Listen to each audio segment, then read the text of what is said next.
বন্ধুরা, ভাবছেন তো ছানার পায়েস, কিন্তু একদমই না। এটা এক ধরনের পিঠে রেসিপি।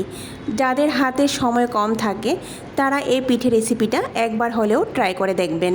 খেতে অসাধারণ লাগে, আমি তা বলে বোঝাতে পারবো না। তার জন্য পুরো ভিডিওটা দেখতে হবে। তাহলে চলুন বন্ধুরা, কি করে আমি এই পিঠেটা তৈরি করছি দেখে নেওয়া যাক। সবার প্রথম গ্যাস অন করে চুলায় একটা প্যান বসিয়ে তাতে চায়ের কাপ মেপে 2 কাপ পরিমাণ জল দিয়ে দেব। আপনারা কাপ বা বাটি যে কোনো কিছু নিতে পারেন। এবার খুব সামান্য পরিমাণ লবণ দিয়ে দেব। 1 চামচের মতো এখানে ঘি দিয়ে দেব। এবার জলে একটা বলক আসা পর্যন্ত অপেক্ষা করব। জলে যখন এইভাবে একটা বলক চলে আসবে তখন আমি সেই কাপ মেপে 1 কাপ পরিমাণ সুজি দিয়ে দেব। সুজিটা ঢপ করে ঢেলে দেব না, এইভাবে অল্প অল্প করে সুজি দিতে থাকবো আর এক হাত দিয়ে নাড়তে থাকবো। নাড়তে নাড়তে দেখবেন যে সুজিটা একটা ডোয়ে পরিণত হচ্ছে। বন্ধুরা, কয়েক সেকেন্ডের মধ্যে দেখবেন সুজিটা এইভাবে একটা ডোতে পরিণত হয়েছে। তারপর আমি চুলার আঁচ বন্ধ করে দিয়ে 5 মিনিটের জন্য এই সুজিটাকে ঢেকে রাখবো। 5 মিনিট পর সুজিটাকে একটা থালার মধ্যে নামিয়ে নেব। আর যখন হাতে ধরার মতো ঠান্ডা হয়ে যাবে তখন এইভাবে হাতের পিঠ দিয়ে ভালো করে ঠেসে ঠেসে সুজিটাকে ভালো করে মেখে নেব। একটু সময় লাগিয়ে সুজিটাকে এইভাবে ভালো করে মেখে একটা ডো তৈরি করে নেব। দেখুন বন্ধুরা, খুব সফট একটা ডো তৈরি হয়ে গেছে। বন্ধুরা, যারা কোনো দিন পিঠে তৈরি করেননি ওরাও খুব সহজেই এই পিঠেটা তৈরি করে নিতে পারবে।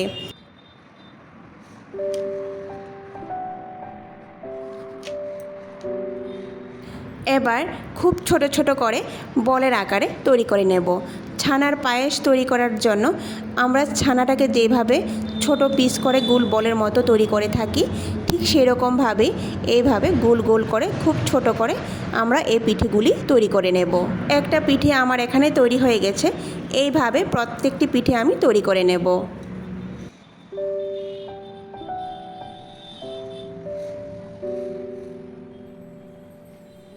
বন্ধুরা, প্রত্যেকটি পিঠে আমি এখানে তৈরি করে নিয়েছি। এবার দুধে দেবার পালা। আগে থেকেই আমি এখানে 750 ml দুধকে ফুটিয়ে 500 ml করে নিয়েছিলাম।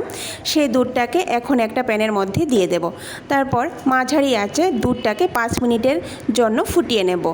এবার এতে একটা তেজপাতা দিয়ে দেব, 3টা এলাচ ফাটিয়ে দিয়ে দেব, 4 চামচের মতো চিনি দিয়ে দেব। চিনির পরিমাণটা আপনারা এখানে কম বেশি করতে পারেন। তারপর ভালো করে নাড়াচাড়া করে নেব। ভালো করে নাড়াচাড়া করার পর আমি চুলার আঁচটা বাড়িয়ে দিয়ে দেব।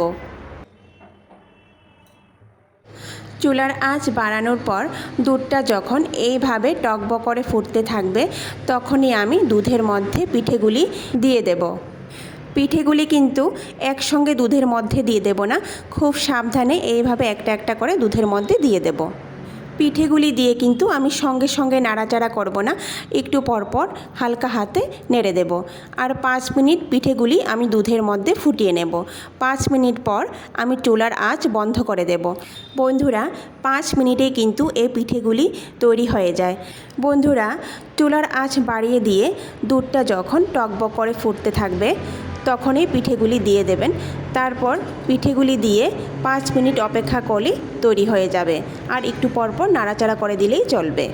তো বন্ধুরা, তৈরি হয়ে গেল আমাদের এই সহজ পিঠা। ভিডিওটি কেমন লেগেছে কমেন্ট করে নিশ্চয়ই জানাবেন। আর ভিডিওটি যদি ভালো লেগে থাকে তাহলে সবার শেষে লাইক, শেয়ার আর সাবস্ক্রাইব করে দেবেন। নমস্কার।